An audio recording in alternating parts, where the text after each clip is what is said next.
Welcome to This Week in East Brunswick. Holi, the Hindu festival of colors, was celebrated Friday by the Association of Indians at Rutgers. Holi marks the end of winter and is observed by cleaning the house and the surroundings of all dirt and evil. We'll see some of the celebration this week. One of the library's most popular annual exhibits, the artwork of township children, is now up, and Robert McGarry, supervisor of the arts for East Brunswick Public Schools, offers an overview.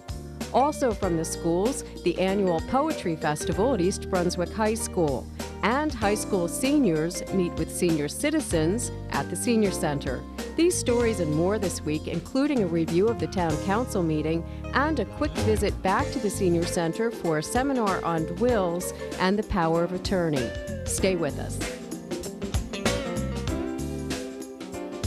East Brunswick High School held its annual Poetry Festival last week. The two-day festival features 8 poets each day who interact with over 40 classes, giving workshops and readings in the school's auditorium. I'd like to read a poem about perhaps the most common tragedy, one that affects more Americans and perhaps more humans than any other, and that is the tragedy of marriage. So picture yourselves, you're at the wedding, the bride and groom have just done the dirty deed. Not that one, they've been doing that. They have just said, I do. And I've been called to give the toast, and you're all with your glasses of champagne. I have a glass of ginger ale because I'm on the wagon. Here we go. The toast. Do not throw the soft bodies of rice at these we love. Instead, pelt them with rocks. Scar their smooth skins with the heaviest and sharpest stones. Make the groom bleed and the bride weep. May they never forget this reception in honor of their lives together. May they learn that when one wears clothing that catches on fire, the other must beat them to save them from burning. As if two girls were starting a fire on all sides of my daughter, she is set ablaze. The girls swing 2 clotheslines between them as if they were goddesses, holding 2 country roads leading to each other. Neighbors surround her syncopated dance as her seizure of heat begins to flicker on the moonlit sidewalk. Now the ropes are white hot. Her hair ignites in the upswing. Her barrettes, like petrified butterflies, click on the offbeat. Her knees pump like she's walking on red coals. Her arms flail as if she's calling the rain to put her out. She jumps, she flirts with the flame, she jumps backwards and then turns forward, rocking in and out of the light. Her hands testify around her head or pose on yet-to-be hips, till her fire snuffs out as the wind blows cold. An alien car with flashing lights slows past, and the braids of our summer night surrender to gravity. Cheap, the way the word came back to me when I was sitting at the party where I had chosen to wear the wrong kind of clothes, as though some sense of style, of what is right to wear, is bred into others but left out in me. Like the time I went to the faculty party at Young Pie's house in suburban Kansas City, and everyone else was wearing short dresses and jeans, and I wore a florid-length cocktail dress. One night as she caressed the tin soldier, her hand it dropped a toy. Right then she knew never again would she see her soldier boy.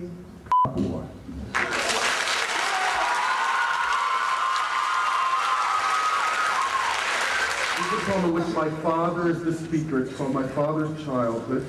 And there's a story that has a lot of resonance for me right now.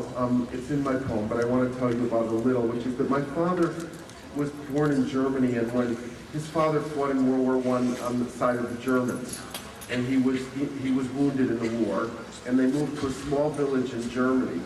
And there, my father's my grandfather, who I never met, his job was guarding French prisoners. And what he did every day was he marched the French prisoners through the village where they were living. But he managed to march them through the village by the apartment where my father was growing up, and then they would go in and have tea with my grandmother. And then they'd have tea, and then they'd come out and time was over, and they'd march back to the camp where they were being held. And the humanity of it has stayed with me, staying human and participating in something together.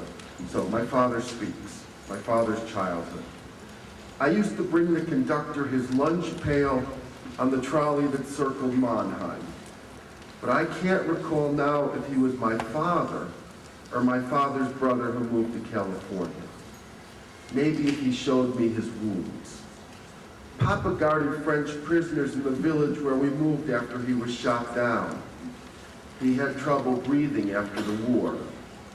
Sometimes he marched them by our house and sneaked them in for tea. My mother made him keep his rifle in the hall. Otto, she said, and he put his gun away.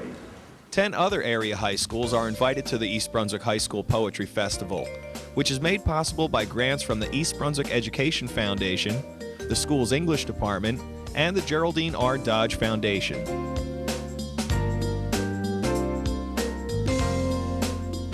Senior Sense is a program taking place at the Senior Center involving center members and seniors at East Brunswick High School. Here's public health educator Jennifer Smith.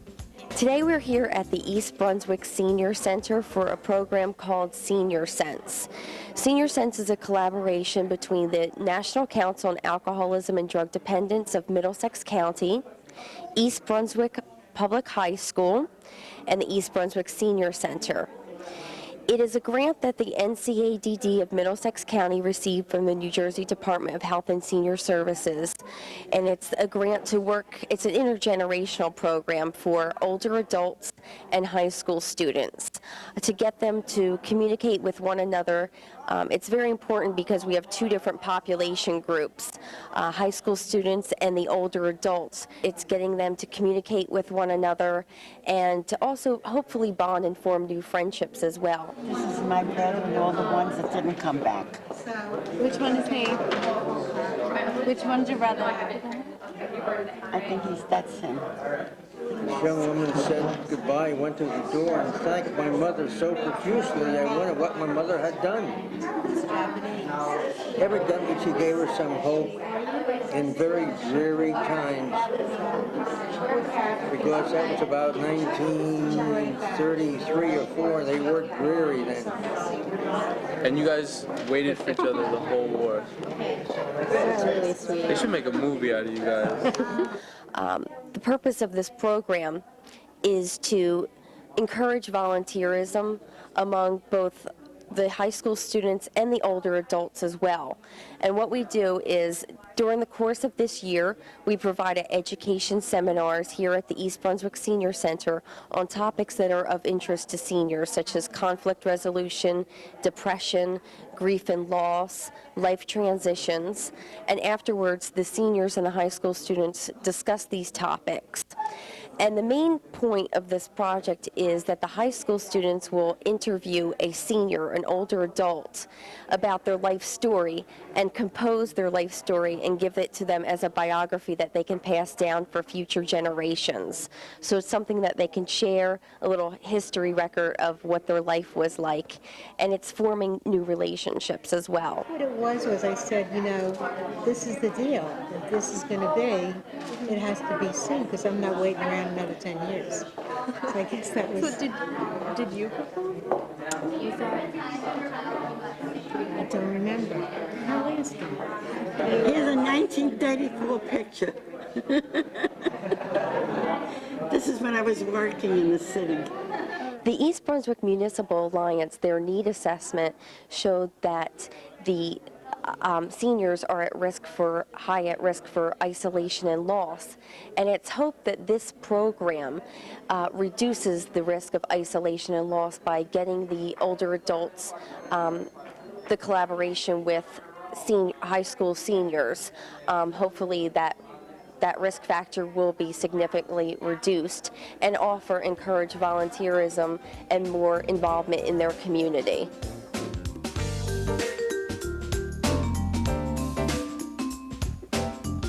If you're in the library this month, be sure to have a look at the artwork of East Brunswick Public School students on display throughout the month. Here's Robert McGarry, the school system's Supervisor of Arts Education. Robert, this is one of the most popular exhibits that the library has all year. Describe it for us. Sure. Actually, what you're seeing here are the efforts of our students in 4 of our elementary schools, and these are things that they've been working on since September up through now that represent our art curriculum. There's a wide variety of medium and approaches, some tie-ins to art history, tie-ins to other areas as well. We have 2-dimensional work behind me here, but we also have 3-dimensional work in the front of the library in the glass cases. What would that include? What kinds of pieces? In the cases would be some sculpture as well as some art history tie-ins. Actually, there's some interesting sculptures made out of shoe boxes that actually when first appearing they don't look like they're shoe boxes. You actually have to kind of get a little closer to see that they're shoe boxes. There are some enamel pins that were made over at Warnsdorfer School. Students designed them with enamel, and then they were actually fired in a kiln. Will this exhibit be up for the entire month? Actually, the exhibit that's behind me right now will be here through April 15th. On the 16th of April, there will be 4 other elementary schools installed, and those will be up through May 5th. On May 5th, we turn to the middle school, Hammersholt Middle School, and the students from Hammersholt will be exhibited through the rest of May. And our exhibit comes down at the end of May, and I believe at that time some of the private schools will be exhibiting their work here. I guess your hope is that the kids and the parents and the community will come out and see the exhibit while it's here. I also have heard that the music program in the schools was recently recognized. Can you tell us about that? Sure. For the past 4 years, a group called the American Music Conference, which is a nationwide musical advocacy group that advocate for music education in the schools, has done a survey to determine the best 100 communities for music education in the nation. And in January this year, they conducted their survey, and just this past Monday, I received a phone call to tell me that we have been identified as one of the best 100 communities for music education in the nation this year. That's great. Congratulations. To what do you attribute the recognition? Wow. Part of it is a strong commitment from the community for the arts, you know, what you see behind you, but also the music as well. A Board of Education that really lives up to the motto of excellence in academics, athletics, and the arts, and excellent teaching, and really wonderful students and parents, too. So there's all of that kind of, it's a recipe for a wonderful program. Okay, great. Thank you. At Monday night's Town Council meeting, Mayor Neary presented Jerry Kopinski with an award from New Jersey's Recreation and Parks Commission. This is indeed an honor. We know in East Brunswick here we frequently honor the volunteers on behalf of the community for the work that they do for the community. But this is a New Jersey Recreation Parks Association award for Dr. Jerry Kopinski. I have several pages of accomplishments that Jerry's has. Because of the weather and because I know we don't want to get stuck with icy roads, I won't read all of the accomplishments. But suffice it to say, he spent over 36 years teaching the East Brunswick school system as a supervisor of the school system's music programs. He has worked with the East Brunswick Recreation Parks Advisory Board for 21 years. He is basically the person responsible for the Young Musicians Concert. And if you were to go to any of the Young Musicians Concert and see the talented people from the high school and the work that they do in terms of music, it's surely a tremendous night. Over the course of his tenure as serving as a director of that program and working with that program, over 1,800 kids have tried out, and 540 people have participated. And many of those children have now grown up, gone on to college, and become professional musicians. So his love of music, it may only be superseded by his love of the East Brunswick community. So we're very honored that the Faye S. Mathewson Award for the Friend of Recreation Parks Conservation is presented to Jerry Kopinski from the East Brunswick Township Parks and Recreation Commission. Doctor, congratulations. please. You want to say a few words? Thank you. Councilman Broutman read a proclamation proclaiming April as Autism Awareness Month. While they're coming up, I can only congratulate them and admire parents who have autistic children for the amount of love and how much work goes into raising them on a daily basis. I know that from where I work with autistic children as well, and just to think the kind of work you folks do at home is just an amazing thing. And I just congratulate you on that. Thank you. Thank you. Let me just read this. Okay, I think we're good. Whereas autism is a pervasive developmental disorder affecting the social, learning, and behavioral skills of those affected by it, and whereas autism was once thought to be a relatively rare disorder affecting only 1 in 10,000 people, and whereas as more and more health professionals become proficient in diagnosing autism, more children are being diagnosed on the autistic spectrum, resulting in rates as low as 1 in 500 children. And whereas, while there is no cure for autism, it is well documented that if an individual with autism receives treatment early in their lives, it is often possible for that individual to make significant improvement. And whereas the New Jersey Center for Outreach and Services for the Autism Community is spearheading an awareness effort in order to educate parents, professionals, and the general public about autism and its effects. Now therefore be it proclaimed that William P. Neary, Mayor of the Township of East Brunswick, does hereby proclaim April 2003 as Autism Awareness Month in East Brunswick, and urges all residents to participate in our municipality's Autism Awareness Month activities in order to become better educated on the subject of autistic spectrum disorders. Congratulations. Thank you very much.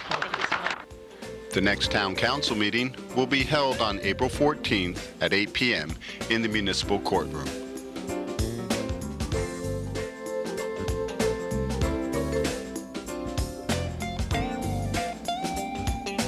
If you're a stay-at-home mother, you no longer have to feel isolated. An international support group for women who are tired of staying home alone all day with the kids has over 1,500 chapters in the U.S. and several right here in Central Jersey. Hi, I'm Diane DeOliveira, and with me today is Amy McDevitt. She is the president of the Woodbridge Moms Club. Hi, Amy. Hi. As far as you finding out about the Moms Club, how did you first learn about it? A neighbor of mine had told me about it. She saw an ad in the local paper in Metuchen. And how did you end up starting your own club? I joined the Edison Club that's been in existence for about 4 years. That club grew to about 75 members, and we decided that that was too large of a group for us, so we spun off the Woodbridge section. How did the entire club begin, the international chapter? Back in the 80s, out in California, there was one mom who needed some support, so she gathered some neighbors and started a club. That has grown tremendously. We have over 1,500 clubs in 8 countries, 75,000 members, and it's just a wonderful support group. How does the Moms Club provide support? We do a monthly calendar. We have a monthly meeting where all the moms are invited to come to the meeting and discuss any kind of questions they may have of child rearing, activities that might be beneficial for their children. And we put out a calendar each month that has different activities that our members are interested in. And that calendar is mailed out to each of our members, so we have things going on 4 to 5 days a week. You mentioned you have 85 members? We have, no, in our group, we have 25 now. 25. In Edison, we were getting close to that number, so it was just too large of a group to manage when a lot of the activities are held in people's homes. So what types of activities do you actually do? You mentioned you discuss child rearing issues. Right. Do you discuss potty training? We have. That has been a big issue. My son is now 5, so we went through that a short while ago, but there were a bunch of moms that we had questions on how you were able to potty train your children or get them off the bottle, that kind of thing. So we would do discussions at our monthly meetings, or we could meet at a coffee house and do a little coffee clutch. Any mom who was interested in those kind of topics would go and meet at that point and discuss that. And we have play groups each week, so moms are talking about that stuff every week. So the playgroups, where do you all meet? Do you switch it up each week, or is it just one set designation? All the members that are interested in playgroups have signed up, and we've divided the groups into age-appropriate play. So you might have all 1-year-olds at one playgroup, all 2-year-olds at another. And so the moms have issues that they're all going through at the same time. They would meet at each other's homes. They would kind of alternate. If you have 6 members, every 6th week it would be at your home. That's a great idea, keeping the kids who are the same age together so you can discuss what you're going through at the same time. Absolutely. So how instrumental has the Moms Club been for you? You mentioned your son is 5 now. He's 5 now. It's been wonderful for me. I've been a member for 4.5 years, and I've met some wonderful women that I know I'll be friends with for probably my entire life. And it's been wonderful to have other mothers with kids the same age that are going through the same type of learning experiences. You know, there's no handbook for motherhood, so you play it by ear. You mentioned that in addition to activities, you also have a calendar where you mark events. You also go on outings, luncheons, that type of thing. We do, yeah. We try and do park days. In the wintertime, we do stroller size at the mall so the moms can get out and get some exercise and go to museums. We've done what they call bubble-thons. Everybody brings their bubble blowers, and we just have a great time at the park. We fly kites. We've had pirate hunts where they go hunt for treasure. The kids will dress up as pirates. And so we do any kind of activity that any mom will suggest. If it sounds like fun for the kids, we do it. Now, the Moms Club also does a project each year for needy children. What types of things has the Woodbridge Mothers Club done? Our club, being that we're so small, we've tried to start with a small project. Our main project right now is backpacks for foster care kids. There are a lot of kids in the foster care system that really own nothing, and when they're moving from one foster home to another, their things are getting put in paper bags or trash bags. So we are donating backpacks filled with art supplies and little games and things that's their stuff that they have to take with them. So they've always got something that belongs to them, and they don't have to feel like they're just packing everything up in a bag. That's a great idea. Sentimental too. Yeah. For women interested in joining the Moms Club, the Woodbridge or another local chapter, what can they do? They can contact our international website, that's momsclub.org, and that has a listing of all of the Moms Clubs throughout the world. So if you live in Colorado, you can go and look and see what would be closest to you. Also on that website, there are information on how you can go about creating your own club. Okay, and for people who want to start their own chapter, if their municipality doesn't have one, what can they do? Again, they can contact that website, and the local coordinator would call them and let them know what it is that they need to do. It's not a lot. You need to just fill out a form. They send you a handbook that gives you all the instructions to do it. I did it. It wasn't hard. It just takes a little bit of effort, and once you get a couple of friends on board, it just takes off. One last thing I wanted to ask you, as far as dues, is there a fee to join? Yes, and each club can set their own dues. And our club, we're $25 a year, and that covers the expenses of printing up our newsletter, mailing our newsletter. Some of those expenses go to our year end. We have a picnic in the park for the entire family. So it's basically just for running a club. Amy, thank you very much. Oh, you're welcome. For Making a Difference, I'm Diane de Oliveira. Every month, the East Brunswick Senior Center offers informational programs on a wide variety of topics. This month, attorney Kenneth Verkamen presented a seminar explaining wills and the power of attorney. Another reason for having a will is that sometimes people have specific wishes. You're not required to treat everyone equally. Sometimes people say, well, listen, you know, one of my kids really needs the money more than the other kids. My one child is married to a millionaire. The other child, they're facing eviction. So in your will, you decide who you want. Also, you want to have what's called a self-proving will. Every once in a while, I'll read an ad in the newspaper, an attorney says he'll do wills for $45. And my clients say, you know, Mr. Verkamen, you know, how come your simple wills are $150? This other guy claims he'll do it for $45. He goes, well, because that guy doesn't do a self-proving will, and then that means that your family has to go and find his witnesses later on, and then they're going to charge you a fee for going to the surrogate's office. Prior to For information about programming at the Senior Center, please call 732-390-6896. The Indian celebration of the Festival of Colors, Holi, was celebrated by the Rutgers community Friday evening at the Nicholas Music Center. AIR, the Association of Indians at Rutgers, sponsored the event, which featured nearly 24 performances by Rutgers students. Holi is a celebration of the end of winter, something we'd all like to celebrate right about now. The holiday is observed with house cleaning and bonfires to symbolize the destruction of evil. One of the most exuberant of Hindu festivals, people also observe Holi by throwing brightly colored water and powder on each other. We'll close this week's show with scenes from the celebration. Happy Holi, and thanks for watching.